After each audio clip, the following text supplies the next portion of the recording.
kulanti wanaagsan daawadayaal kuna soo dhawaada barnaamijka wararkii ugu dambeeyay ee Soomaaliya qodobadan maanta barnaamijka ku soo qaadi doonana waxa kamid ah Mareykanka oo shaacinaya liiska siyaasiyiinta diidan inay Soomaaliya sanadkan ka dhacdo doorasho iyo safiirka Mareykanka ee Soomaaliya oo si degdeg ah looga yeeray Washington haddaba yaa ku jira liiskan goorma ayuu soo saaraya Mareykanka waa maxay tallaabada uu ka qaadayo shakhsiyaadkaasi cabsi intee leeg ayaa soo wajahday qaar kamid ah madaxda Soomaalida xogo iyo warbixino ku gudaaman warkaas culus ayaan idiin soo gudbin doonaa dawladaha ugu awoodda badan dhaqaalaha caalamka ee loo yaqaan G7 oo war culus ka soo saaray xaaladda siyaasadeed ee dalka maxay dawladahan ka yiraahdeen muddo kordhintii loo sameeyay dawladda federaalka Soomaaliya balse markii dambe laga noqday maxay ahayd fariintii adkeyd ee ay u soo direen madaxda Soomaalida wararkeena kalena waxa kamid ah Imaaraadka Carabta oo isbedel lama filaan ku sameeyay siyaasaddiisii Soomaaliya maxaa ka jira in xukuumadda Dubai ay kalsoonidii kala noqotay murashaxiin ay markii hore taageero indhala'aan siin jirtay maamulka ee Puntland oo maanta qaabilay wafdi ka socday hay'adaha ee qaramada midoobay muxuu madaxweynaha Puntland Siciidani kala hadlay wafdigan miyayse kala hadleen xaaladda siyaasadeed ee dalka xogo ayaan idinkaga haynaa iyo wararkii ugu dambeeyay dagaal culus oo ka qarxay degmo ka tirsan gobolka Gado iyo faahfaahin ka soo baxaya khasaaraha ka dhashay dagaalkaasi qodobadaas ayaan ku faahfaahin doonaa barnaamijka insha Allah waana Khamiis 6 bisha shanaad ee May sanadka 2021 barnaamijkan wararka Soomaaliya waa mid aan ku soo gudbino dhammaan dhacdooyinka dalka haddaba daawada ka qayb qaado dib u dhiska dalka inagoo ka dheeraanayna wax walba oo dib inoo celin kara waad ku mahadsantihiin inaad taasna la fahantaane fadlan la faafiyo wararka oo gaarsiiyo saaxiibadiina idinka oo ku sheer gareynaya baraha bulshada mahadsanidin aynu ku bilowno wararkeena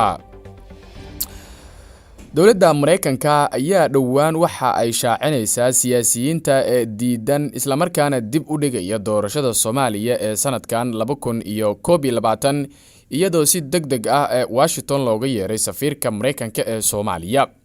dawladda Mareykanka ayaa lagu wadaa in dhowaan ay soo bandhigto magacyada siyaasiyiinta Soomaaliyeed ee lugta jiidaya isla markaana ku dhagan dibna u dhigaya doorashada dalka ee Soomaaliya safiirka dawladda Mareykanka u fadhiya Soomaaliya Ambassador Donald Yamamoto ayaa tagaya magaalada Washington ee xarunta Mareykanka si dawladdiisa uu ugu bandhigo siyaasiyiinta Soomaaliyeed ee ku lugta leh in dib loo dhigo doorashooyinka Soomaaliya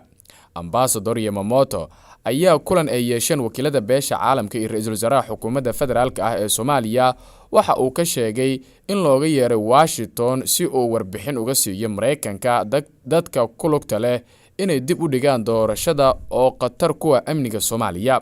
safiirka ayaa sidoo kale sheegay in dawladda Mareykanka ay ka cabsi qabto in doorashada dib loo dhigo Mareykanka waxa uu wali wadaa howlgallada military ee wadajirka ah ee uu ku taageerayo ciidanka xoogga dalka ee SNA talaadadii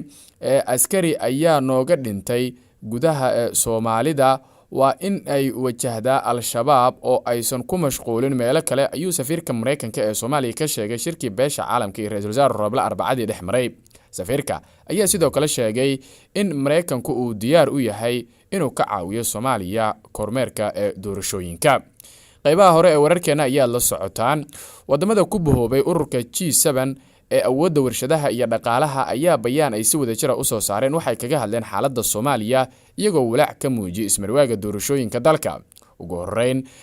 dawladaha G7 ayaa soo dhaweeyay go'aankii golaha shacabka ee dib ugu noqoshada muddo kordhintii loo sameeyay madaxweynaha Soomaaliya iyagoo intaas ku daray in xal laga gaari karo oo kaliya arrin kasta oo jirtana xal loogu dhameyn karo wada hadal dib u bilowda waxaan soo dhaweynaynaa ansixintii baarlamaanka ee 1 May ee ahayd dib u bilaabista wada hadallada u dhaxeeya dawladda federaalka iyo madaxda maamul goboleedyada kuwaasi ujeedku yahay in la dhameystiro hanaanka doorashada ee ku saleysan heshiiskii 17 September ayaa lagu yiri bayaanka ka soo baxay shirkii ay yeesheen wasiirada horumarinta iyo arrimaha dibadda ee dalalka la isku yiraahdo G7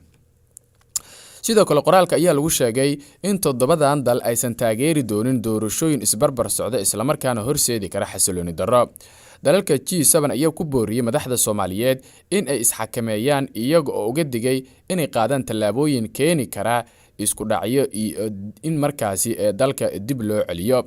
waxaan hoosta ka xariiqaynaa in aanan taageeri doonin geedi socod barbar socda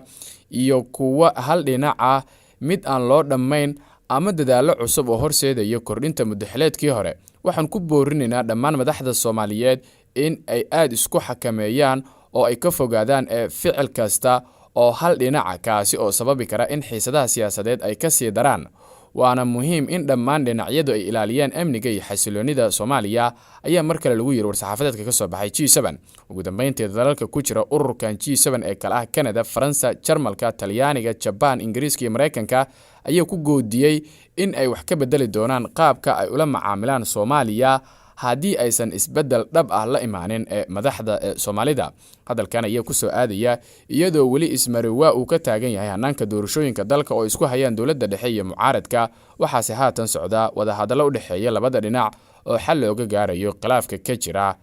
dalkan Soomaaliya. barnaamijka wararkii ugu dambeeyay ee Soomaaliya ayaa la socotaan. markaan waxaynu eegaynaa xogo gaar ah oo aan helnay oo tilmaamaya in dowladda Imaaraadka Carabta ay isbedel ku sameysay siyaasadii Soomaaliya.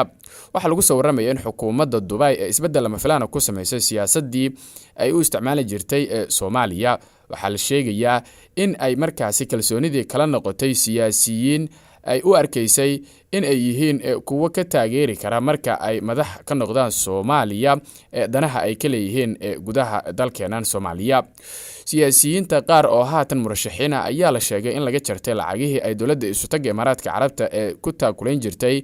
madaxdaasi. inkastoo siyaasiyiintaasi aan la magac dhabin, haddana wararku waxa ay tilmaamayaan in Imaaraadka Carabta uu shaki weyn ka muujinayo siyaasiyiinta murashaxiinta ah. waxaa lagu soo warramayaa in Isutaga Imaaraadka Carabta haatan uu ka fiirsanayo murashaxii uu lacaga badan u jabin lahaa isla markaana qasnadaha u furi lahaa si ugu yaraan meel fiican uu soo gaaro murashaxaasi ama ugu guuleysto tartanka doorashada Soomaaliya oo lagu wada sanadkan dabeeqadiisa in dalka Soomaaliya ay ka dhacdo. Imaaraadka Carabta ayaa horay taageero indhala'aana waxa uu ku taageeri jiray qaar ka mid ah midowga murashaxiinta xubno ku jira kuwaasi oo ay ka mid yihiin madaxweynihii hore ee Soomaaliya Sheekh Shariif Sheekh Axmed. warar lagu kalsoonaan kara ayaa waxay sheegayaan in haatan arrimahaasi ay meesha ka baxayaan isla markaana uu dib u gurasho sameeyay Isutaga Imaaraadka Carabta. xukuumadaha Muqdisho iyo Dubai ayaan isku wanaagsaneen sanadihii la soo dhaafay kadib markii dowladda Soomaaliya ay xiriirka u jartay Imaaraadka Carabta, sidoo kalena xafiisyo iyo goobo kale oo ay ku lahayd magaalada Muqdishona ay albaabada isugu dhufatay. waa hagaag haatanna haddii aynu feerino madaxweynaha dowlad goboleedka Puntland Saciid Cabdulaahi Dani ayaa qasriga madaxtooyada ee magaalada Garowe waxa uu ku qaabilay madaxa xafiiska qaramada midoobay ee deegaanada Puntland ninka la yiraahdo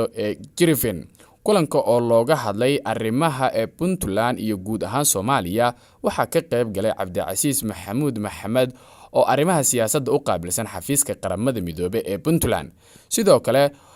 wararka kulankan laga helay ayaa sheegaya in looga hadlay wada shaqaynta hay'adaha qaramada midoobay iyo Puntland iyo sidoo kale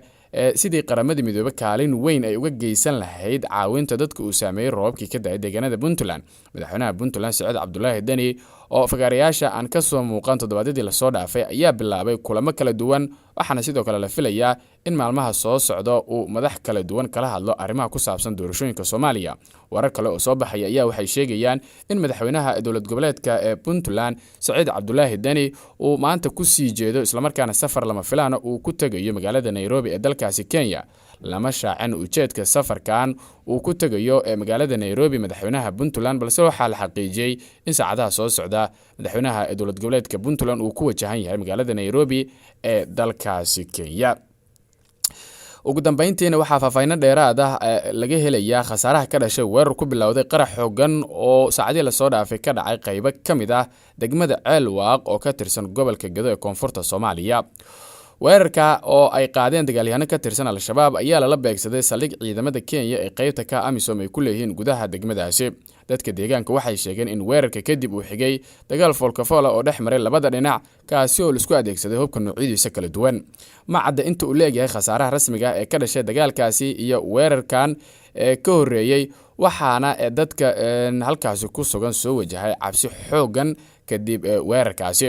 Al-Shabaab oo war ka soo saartay dagaalkan waxa ay shaaciyeen in ay halkaasi ku dileen askar ka tirsanaa ciidamada Kenya oo uu ku jiro sarkaal laba xidigla ah sida ay hadalka u dhigtay. dhinaca kale ma jiro weli wax war ah oo ka soo baxay dhinaca saraakiisha AMISOM gaar ahaan ciidamada Kenya oo ku aadan weerarkaasi khasaaraha lagu gaarsiiyay. xaaladda ayaa lagu soo warramayaa haatan inay tahay mid yara degan, waxaana goobihii lagu diriray ku sugan ciidamada Kenya oo dhaqdhaqaaqyo culus ka bilaabay degmada Ceelwaaq ee gobolkaasi Gedo. Qodobkaasi ayaa ugu dambeeyay warkeena tan iyo warkaan war lamid ah inta aynu dib ugu kulmi doono sidaas iyo nabadgelyo.